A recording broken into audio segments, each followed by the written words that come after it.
Muy buenas a todos mis niños, bienvenidos a Gafas y Ojeras, bienvenidos a este canal.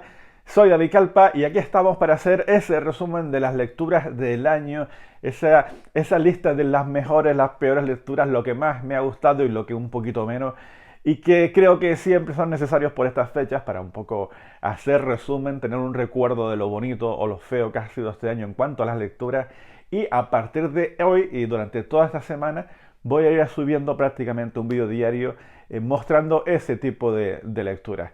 He decidido hacerlo así, hacer 5 vídeos en vez de uno completo, porque si ya de por sí mis vídeos son bastante largos, hacer todos los resúmenes que quiero en un único vídeo, pues podría parecer algo bastante intensito. Y como al final los contenidos así cortitos, pues también son agradables, pues haré eso, 5 vídeos, pues de una duración de, no sé, 10, 15, 20 minutos, y que cada uno vea el que le apetezca y que deseche el otro si no tiene ganas de verlo, porque ¿para qué están? Entonces, así que vamos a empezar con esos resúmenes, no vamos a liarnos mucho.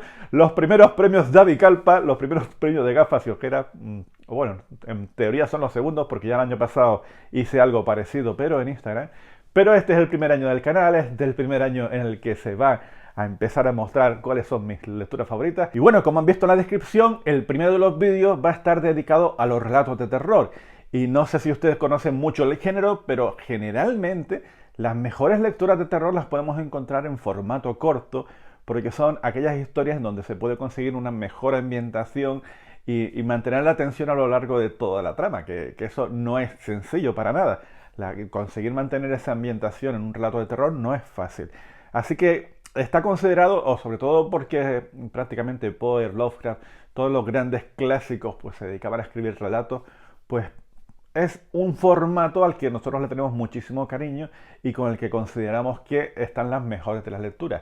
Eso ha hecho que la decisión para escoger 10 relatos entre todos los que he podido leer este año, estaba pensando que me he leído a lo mejor unas 64 novelas, si no recuerdo mal, tengo que consultarlo, pero yo creo que alrededor de 60 novelas me he leído este año, pero relatos he leído muchísimos, muchísimos más. Pues no lo sé, no sabría decir la cantidad, pero haciéndome una idea que en Instagram pues puedo tener a lo mejor unos 20 relatos cada mes, pues sumen y cuenten a ver cuántos relatos he podido leer. Así que tener que hacer una decisión de escoger 10 relatos entre todos esos me ha resultado bastante complicado y he tenido que dejar fuera algunos que me han gustado muchísimo.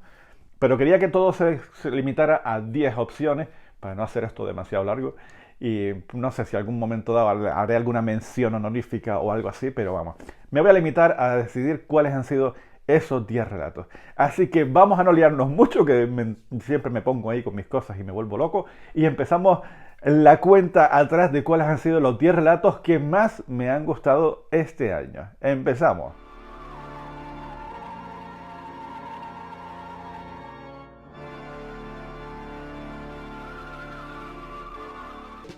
Y comenzamos esa cuenta atrás con el puesto número 10 con un relato que en su título ya prácticamente te va haciendo una idea de qué va la historia. Aunque yo me imagino que cuando esto lo escribieron en su momento, pues tendría mucha más chicha o habría sorprendido mucho más a la gente. Y es un relato que se titula La araña de Hans Heinz Evers. Uno de esos relatos clásicos fascinantes que les recomiendo a todo el mundo. Tengo que decir que por alguna extraña razón se han colado dos relatos acerca de arañas en este top 10 de este año. Pero bueno, creo que los dos, cada cual juega sus bazas de un estilo totalmente diferente. Uno es más clásico y otro es más actual y ambos, la verdad que aportan esa sensación de que estás atrapado y que a mí prácticamente pues me encanta. Este relato de Hans Heiber es un relato bastante peculiar en donde nos van a contar la historia de unos huéspedes que se quedan dentro de una habitación de un hotel y que toda la gente que se queda dentro de esa habitación termina por suicidarse. Y se suicida de una manera bastante característica, que es ahorcándose. Entonces nuestro protagonista, nuestro chico listo de la vida, pues decide que quiere investigar, quiere saber cuál es el misterio que esconde esa habitación. Él está absolutamente convencido de que él no va a caer en esa tentación de suicidarse porque tiene una vida totalmente resuelta y a él no le va a pasar esas cosas, y llega y dice: voy a resolver este misterio y me voy a quedar dentro de esta habitación, porque como todos sabemos, la gente que va a las historias de terror somos valientes para todo y nos metemos en estos embrollos sin venir a cuento. Así que ahí va nuestro protagonista con toda su valentía y se mete en la habitación y descubre que justo enfrente a él hay una chica muy guapa, muy atractiva, muy sensual que empieza a saludarle de lejos. Ahí lo vamos a dejar. Todos estos son relatos de terror, tampoco hay que indagar demasiado en el argumento, pero les puedo garantizar que aún sabiendo perfectamente por dónde van a los tiros, aún sabiendo que este hombre soquete se va a meter dentro de ese embrollo, se disfruta muchísimo. La historia está muy bien escrita, muy bien desarrollada, tiene la tensión necesaria para un relato de terror y por eso se ha metido dentro del top 10 porque me ha gustado muchísimo este relato clásico. La araña de Hans Heinz Heber pues se cuela en el puesto número 10. En el puesto número 9 se ha colado un escritor que va a ser el único que tenga 2 relatos metidos dentro de este top 10. Aunque yo le estaba dando vueltas a la idea de si quería repetir o no autores, al final consideré que sí, que lo que me estaba valorando era los relatos en sí y no tanto al escritor.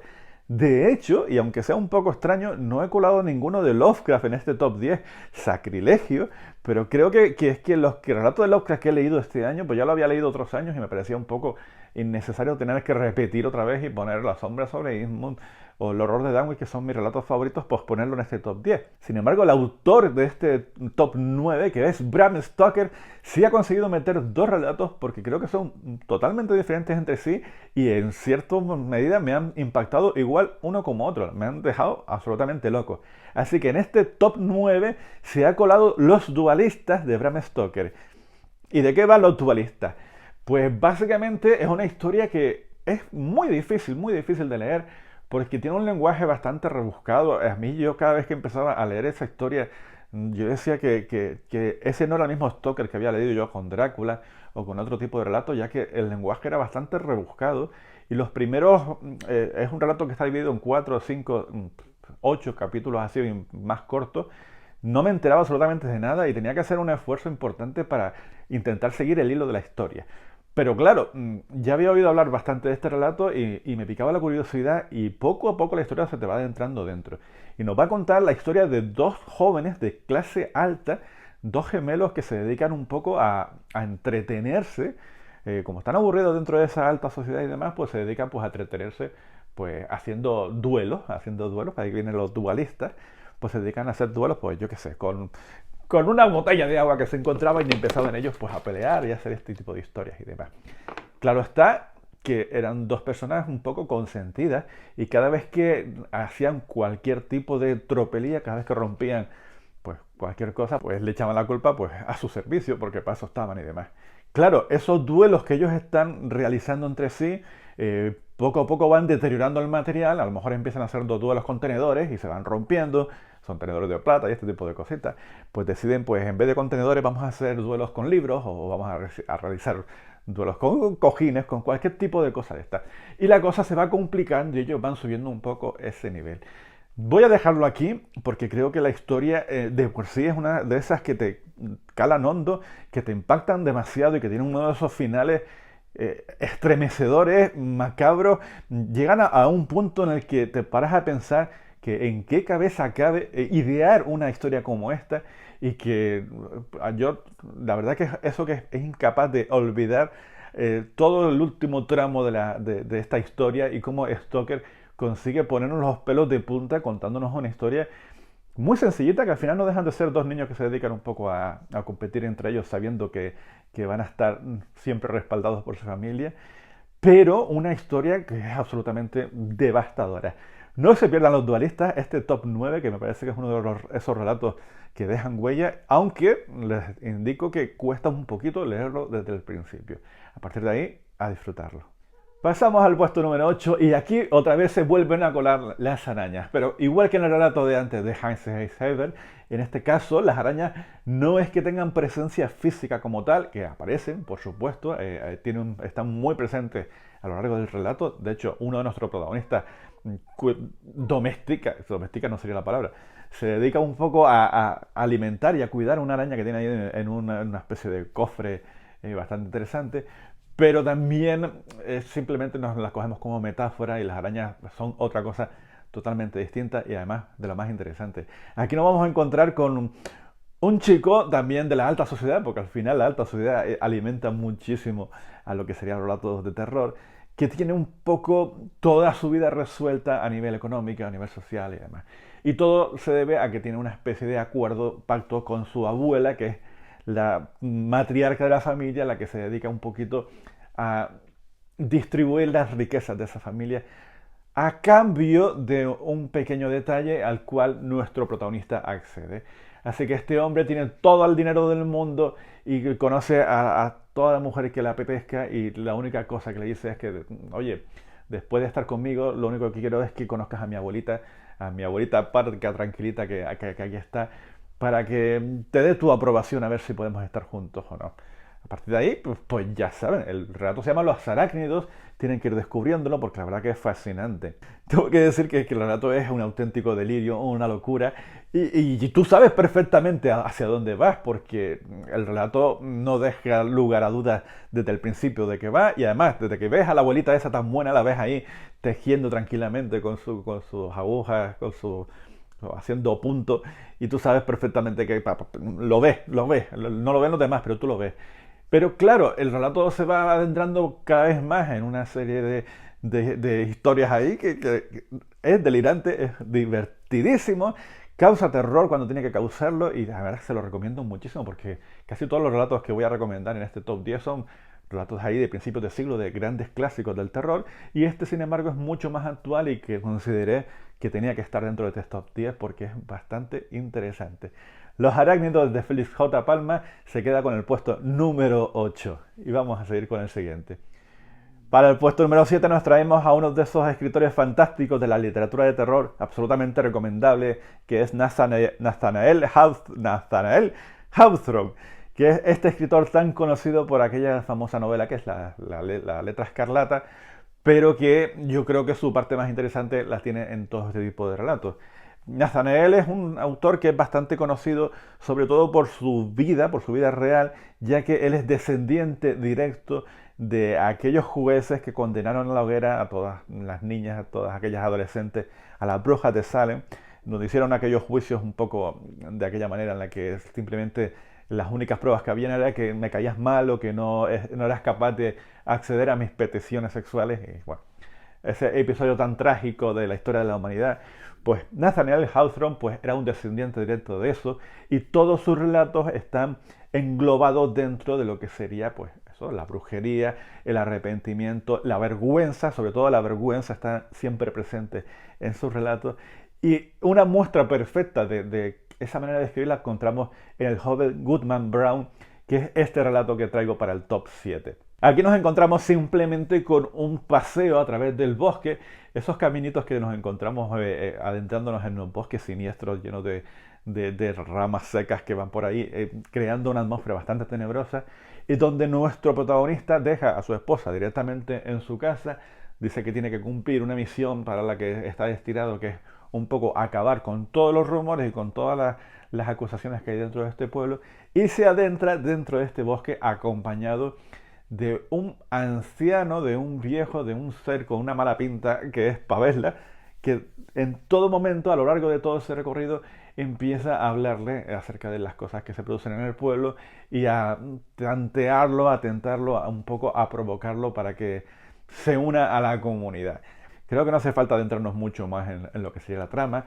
En todo momento van apareciendo personajes habituales dentro de este pueblo, que si el boticario, que si nos encontramos por ahí al cura, que si nos encontramos al alcalde, a todos estos personajes que el tío se sorprende encontrarlos en ese mismo camino, y a raíz de ahí va reflexionando acerca de los hechos que acontecen en este pueblo. El joven Goodman Brown, ya solo hacerte una idea del nombre que Hawthorne le ha puesto a este hombre. Goodman es el hombre bueno, es el hombre virtuoso, recto, el que no va a caer en la tentación, pues te va a hacer una explicación de hacia dónde se dirigirán los tiros. Pero claro, a su alrededor va a encontrar toda la corrupción habida y por haber, y yo se lo recomiendo muchísimo. Tiene un desenlace que, aunque también puedas intuir un poquito, no deja de impactarte, es muy maravilloso. Es un relato con esa conclusión absolutamente demencial que tira por su vuelo todas tus creencias y todas tus historias, y yo pues se la recomiendo muchísimo porque es un relato que me encanta y lo tengo aquí puesto en el top 7. Vayan a leerlo, vale mucho la pena, se lo digo yo, que a mí me ha gustado un montón. Para el puesto número 6 le estaba dando vueltas a la cabeza yo ahora mismo y es que los títulos son bastante identificativos de lo que nos vamos a encontrar en los relatos, porque el de la araña, el de los arácnidos, el de todas estas cosas, pues la verdad que en el puesto número 6 también tenemos un relato que ya de por sí nos va a indicar hacia dónde se dirige la trama. Y es La resucitada de Emilia Pardo Bazán. La resucitada, ya está. En este relato, la verdad que si no lo han leído, háganse el favor de ir a descubrir a Emilia Pardo Bazán, porque es un relato muy, muy sencillito, en donde nuestra protagonista, sí, se puede decir que es la protagonista, claro, pues nuestro protagonista regresa de entre los muertos después de haber fallecido y se acerca a estar con su familia. Y claro, no lo vamos a enfocar de una manera como muy tétrica, muy de muertos vivientes. No tiene nada que ver con esto. Es simplemente la sensación que se produce después de haber estado varios días fallecido, regresar a tu familia, como tu familia se alegra muchísimo de que vuelvas y como tú también te alegras, como resucitada, te alegras de volver a estar con tu familia, pero las cosas no son tan sencillas como parecen, porque tú llevas ahí muerto un par de días y acercarte a tu familia después de esos días descomponiéndote poco a poco, pues la verdad que cuesta. Ojo que Emilia Pardo Bazán no se va a dedicar a transmitir esos detalles escabrosos acerca de cómo puede encontrarse el estado de este cuerpo descompuesto, pero sí que nos vamos a encontrar las reflexiones, los gestos, esa, esa sensación que tiene el marido de esta resucitada o sus propios hijos que se apartan un poquito porque le da miedito que aparezca su madre muerta. Y además nos vamos a encontrar por otro lado la visión, la parte de nuestra resucitada, viendo cómo quiero acercarme a mi familia, pero estoy notando ese rechazo. Delirante, maravilloso, un relato absolutamente demoledor, descorazonador en un momento dado, terrorífico, por supuesto que es terrorífico este relato. Y aquí está en el puesto número 6, si no me equivoco, creo que era en el 6, porque vale muchísimo, muchísimo, muchísimo la pena. La resucitada de Emilia Pardo Bazán, pues se queda con este puesto número 6. Para el puesto 5 nos vamos al mar, nos vamos a uno de esos relatos de William Hope Hodgson que están centrados dentro de los mares tenebrosos que hay por ahí y que hay que tener en cuenta que estamos hablando de aquella época, no ahora que tú vas a cualquier playa, a cualquier océano y tienes todos los medios de comunicación habidos y por haber, todos los GPS y las historias, si nos vamos a centrarnos en la época donde nos encontramos, en aquellos barcos que tiraban para adelante como pudieran y que se encontraban ahí un poco en la incertidumbre de estar solos en medio del mar. El relato se llama Una voz en la noche, de William Hope Hodgson, y es esa historia así donde los marineros están ahí tan tranquilos en medio de los mares en calma y de repente, como dice el título, otra vez el título que va hablándonos un poco de qué va la cosa, se escucha una voz en la noche y tú estás ahí en medio del mar y escuchas ¡Hey! ¡Ayuda! O sea, ya eso de por sí estremece bastante. Pero no solo eso, sino que esa persona que está pidiendo ayuda, que es una persona física, una persona real que está allí, aparece dentro de un bote salvavidas un poco tal, insiste en que no la iluminen en ningún momento, que si no se va a apartar. Él quiere estar ahí en esa oscuridad y lo único que les pide es un poquito de comida y un poquito de agua y alimento y él le cuenta un poco la historia, pero no quiere que le vean la cara. Creo que voy a parar aquí. El relato es maravilloso. Es un relato de los más aterradores que he podido leer este año y que te sorprende el ver cómo poco a poco va avanzando y avanzando la trama. Es que no voy a avanzar más, no voy a avanzar más. Pero cómo la trama va un poquito más adelante y andándose en unos caminos inesperados, terribles, terroríficos y que es un absoluto disfrute para aquellos que les gustan el terror. Una voz en la noche de William Hope Hodgson. Para mí creo que es de las mayores sorpresas que he podido leer este año porque no esperaba demasiado de la historia y la verdad que te los ponen, te eriza mucho la piel. Es un relato que se lo recomiendo muchísimo. Este se queda para el puesto número 5. Nos vamos a Oriente, nos vamos a Japón a conocer a Edogawa Rampo y para el puesto número 4 su relato más célebre que se llama La Oruga. También otro relato que tiene un nombre bastante definitorio de lo que nos vamos a encontrar. De todos los relatos que voy a mencionar en este top 10, yo creo que este es el que hay que leer con más precaución, porque puede que no le guste a todo el mundo, ya que Edogawa Rampo se dedica un poco a meter erotismo con escenas bastante explícitas, gore y sangrientas en un momento dado, aunque bueno, sangrienta podría decir que no es específicamente sangrienta, pero sí que tiene unas imágenes o te sugiere unas imágenes que son bastante desagradables. Y aquí nos vamos a encontrar en el relato de la oruga con un matrimonio en donde nuestra devota mujer va a cuidar con todo el mimo del mundo a su marido. Esto de por sí no tiene mayor historia, pero este marido es un ex militar, una persona que combatiente de los conflictos armados que se produjeron en Japón en la Segunda Guerra Mundial y toda aquella historia, y el tío regresa a casa pues bajo los efectos de una explosión, de una bomba que cayó cerca de él y que lo ha dejado pues bastante mutilado. Hasta aquí pues vamos a ver cómo cuida con tanto mimo nuestra servil esposa a este marido en todos los aspectos habidos y por haber, cómo trata de comunicarse con él, cómo mantiene las relaciones que mantiene con él, pero el relato poco a poco se va contaminando, llegando a unos niveles de degeneración bastante importantes. Insisto, es un relato que es bastante desagradable si no estás acostumbrado a leer según qué cosa, y cómo metafóricamente nos va a describir qué supone vivir en esas circunstancias totalmente abandonado por la sociedad que al principio te acogía como héroe de guerra y poco a poco te van abandonando, te van dejando como lo peor que puede aparecer en una sociedad tan compleja como la sociedad nipona después de la guerra mundial. Y vas viendo cómo esa pareja al final son lo único que se tienen entre ellos. Es decir, es una cosa bastante interesante, mucho más allá de lo que pueda suponer lo macabro de la situación.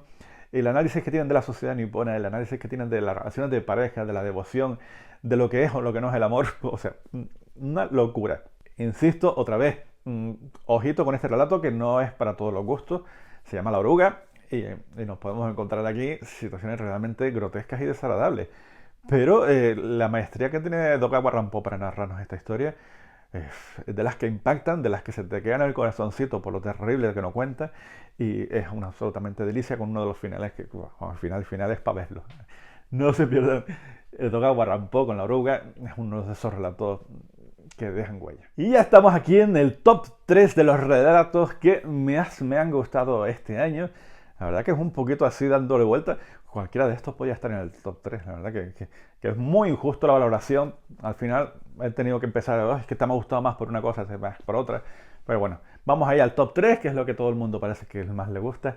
Y para mí el tercer relato que más me ha gustado este año repite Bram Stoker, repite después de los dualistas. Creo que el relato de la casa del juez es uno de esos relatos que la verdad que me parece totalmente recomendable. Los acontecimientos que se producen en esa casa, la presencia de los roedores, la presencia de un juez que se encargaba, es un juez implacable, que se encargaba de meter en la horca a todo aquel que él quería porque tenía muchísimo poder. Y nuestra visita es una historia de fantasmas que es absolutamente demoledora. No, yo creo que no lo esperaba, no esperaba absolutamente nada de este relato, aunque todo el mundo me lo recomendaba, decían que era su mejor obra. Yo veía un poco que no me apetecía leer otro relato de ratas porque ya había leído bastante, algunos de ellos que son absolutamente maravillosos, pero a mí eso de que hubieran muchas ratas en una casa y demás, pues decía, pues es lo de siempre. Vamos a encontrarnos un relato en donde se va a basar en lo desagradable que supone encontrarte con los roedores y demás. Pero aquí Stoker pues lo que hace es personalizar, vamos a darlo así, personalizar todo su mala leche dentro de una pequeña rata que observa y vigila y está siempre al acecho de nuestro protagonista, y cómo esa historia se va un poco enrevesando un poco más, cada vez más y más y más y más, y vas viendo cómo el terror se va apoderando de nuestro personaje a la misma vez que los vas leyendo tú. Y aunque más o menos te puedes hacer una idea al final de por dónde van los tiros, cuando se desata toda lo que sería la trama de esta novela, pues realmente te quedas tú como diciendo, sí, sí, sí, este relato es fantástico. No se lo pierdan, La casa del juez es uno de esos relatos clásicos de la literatura de terror. Es un ejemplo perfecto de por qué Bram Stoker es algo mucho más interesante que la novela de Drácula, que ya de por sí ya es una novelita telita con ella, pero este relato es absolutamente demencial. No se lo pierdan, es maravilloso. Para el puesto número 3. En el 2 nos vamos a quedar con W. Jacobs. Es uno de esos escritores maravillosos que también puedes escoger cualquiera de sus relatos y quedarte con que has leído una buena obra. El relato en concreto con el que me quedo y que creo que es el más célebre del autor es La pata de mono, que es un relato muy conocido, pero que yo lo he podido leer este año y va directamente a este puesto número 2 porque es un relato perfecto. Vamos a ponernos un poco en contexto para intentar entender el por qué es un relato perfecto. ¿Cuántas veces hemos visto películas, hemos leído libros, hemos escuchado historias en donde la trama principal se centra en que te aportan un cierto regalo envenenado en el cual lo que tú deseas se cumple con ciertos matices, porque al final, al conceder esos deseos, pues pueden dar la vuelta y que sean algo pues catastrófico y chungo y demás? Pues no sé, se me ocurren millones de cosas. Se me ocurre Cementerio de Animales de Stephen King, por poner un ejemplo así a bote pronto, en donde la necesidad de que te traigan de vuelta a tus seres queridos, pues a lo mejor no es la mejor idea. O también la tienda de Stephen King. Bueno, millones de historias que hemos visto o oído en donde tú pides algo, se te concede y después te arrepientes de eso. Pues todas estas tramas, todas estas historias, o casi, si no me equivoco, a lo mejor estoy metiendo la pata yo con estas cosas, que yo hago las cosas lo mejor que puedo, pero a veces me equivoco, vienen de este relato de W. Jacobs. En La pata de mono pues nos encontramos con eso, con una pata de mono, un artefacto, un talismán que concede a aquel que lo tiene pues los deseos que necesita. Y claro, pues, todo el mundo que la quiere tener esa cosa en las manos, pero ya de por sí la gente que la tiene quiere deshacerse de ella porque solo le ha producido infelicidad en el momento en el que la tienes en tus manos. Por supuesto, nuestros protagonistas, porque no son protagonistas de terror, pues dicen, pues vale, pues voy a pedir yo mis propios deseos porque no me creo lo que me han dicho toda esta gente, así que los piden y ahí pues se producirá lo que se tiene que producir. No les voy a llevar ninguna sorpresa, ya saben de qué va el relato, ya saben que esos deseos van a salir absolutamente muy mal. Pero ¿por qué está aquí? Bueno, primero porque es el original prácticamente, todas estas historias vienen de este relato, pero segundo, por ese final tan precioso, precioso no es la palabra, ese final tan aterrador en el que, no, por supuesto que no lo voy a revelar, pero esa manera de narrar que tiene Jacobs en donde tú no estás viendo nada, pero realmente te estás estremeciendo ante lo que estás narrando, cuando tu cabeza empieza a trabajar ella sola y dice, hay la madre lo que está pasando ahí en estos momentos, y ya te vas al cuerpo creándote ese ambiente necesario para saber que lo que está a punto de pasar es aterrador como poco, que te da miedo lo que está pasando, pues creo que por esos motivos, porque es un relato muy original y por la manera que tiene Jacobs de sugerir lo que está pasando sin tener que mostrar absolutamente nada, pues creo que va a ir directamente a este puesto número 2 y podría ser perfectamente el mejor relato de terror que he podido leer este año.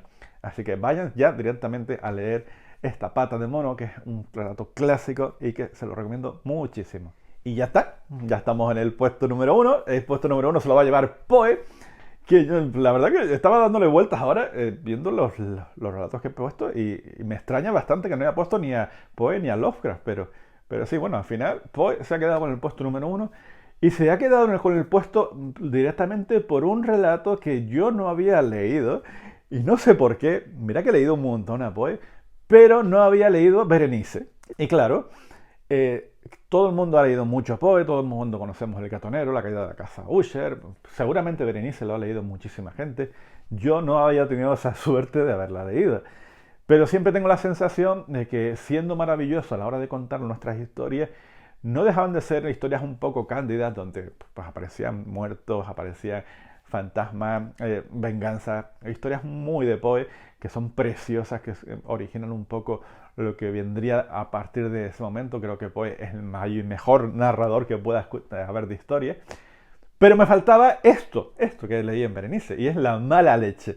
Una mala leche tremenda, donde nos encontramos a nuestra Berenice, que es una chica maravillosa, espléndida, con una sonrisa preciosa, unos dientes blancos así muy atractivos que hacen que su primo esté profundamente enamorado de ella, pero no tanto de amor físico y carnal, de querer estar con ella, sino seducido por la idea de esa belleza que tiene nuestra Berenice.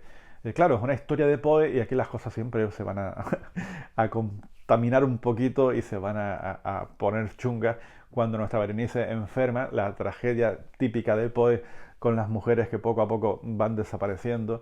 Y a partir de ahí nuestro protagonista, bueno, ¿qué puedo decir de este relato? Si no lo han leído, vayan directamente, creo que está posiblemente entre mis top 3 de relatos de Poe. Creo que lo que nos narra en esta historia es estremecedor hasta el punto en el que se te ponga la piel de gallina cuando lo estás leyendo por ese desenlace que yo por lo menos no terminaba de creérmelo. De hecho tuve que leerlo de nuevo porque decía, se me ha escapado algo aquí porque esto no puede ser. Lo que está dentro de mi cabeza no puede ser verdad que lo esté leyendo, que esto es un relato de finales del siglo XIX. Oh, exacto. Pues eso, que estaba en medio del siglo XIX, yo pensaba que qué cosa más macabra se le ha ocurrido a este hombre para narrarlo dentro de una historia. Pero sí, ahí está, es Berenice, es una de esas historias clásicas que absolutamente le recomiendo. No quería poner ni a Poe ni al Oscar dentro de este top 10, pero es que he leído ese relato este año y creo que era impensable dejarlo fuera porque realmente ha sido el relato que más me ha gustado este año. Así que para el top 1, Berenice de Edgar Allan Poe. Pues ya está, hasta aquí ha llegado este top 10. No se pueden imaginar los relatos que he tenido que dejar fuera porque he ido eliminando uno tras otro. Al final no hay ningún relato de Stephen King, no hay ninguno de Algernon Blackwood, no hay ninguno de Lovecraft, es decir, cosas que he podido leer este año, pero que al final consideré que estos 10 eran los que más me habían gustado y me quería ser justo con ellos. Así que este ha sido el top 10 de relatos de terror que me han gustado este año. Si ustedes son amantes de relatos de terror, pues les animo a que comenten y que me digan cuáles debería leer para ver si ya para el año 2021 puede entrar algunos de ellos dentro de esa lista. Les puedo decir que he leído muchísimo, pero siempre es muy recomendable subirlo aquí. Estaba pensando ahora mismo que había un relato que me gustó muchísimo, que me quedó creo que en el 11 y el 12, que era un relato de George R.R. Martin, Los gusanos de la arena o algo así, que la verdad que también es algo fantástico. Pero ya le digo, que no me cabían todos y lo dejé en estos 10. Denle a me gusta si les ha gustado este vídeo, compártanlo porque esta semana vamos a estar durante toda la semana hablando un poco de top 10 de cosas que me han gustado y la verdad que se los agradecería mucho que se uniera mucha más gente a esta fiesta, a esta celebración de los mejorcitos del año. Y si les ha gustado, pues ya saben, coméntenlo por ahí, díganme qué opinan acerca de este tipo de top. Y les agradecería mucho pues, que se quedaran conmigo, que se suscribieran al canal y que estemos por aquí cuantos más mejores. Todavía tenemos por delante lo que serían cuáles han sido las mejores novelas, las peores y demás. Así que quédense conmigo, que se los agradezco muchísimo. Así que les mando un abrazo a todos y ya veremos cuál va a ser el siguiente de estos tops. Un abrazo a todos, hasta el siguiente vídeo.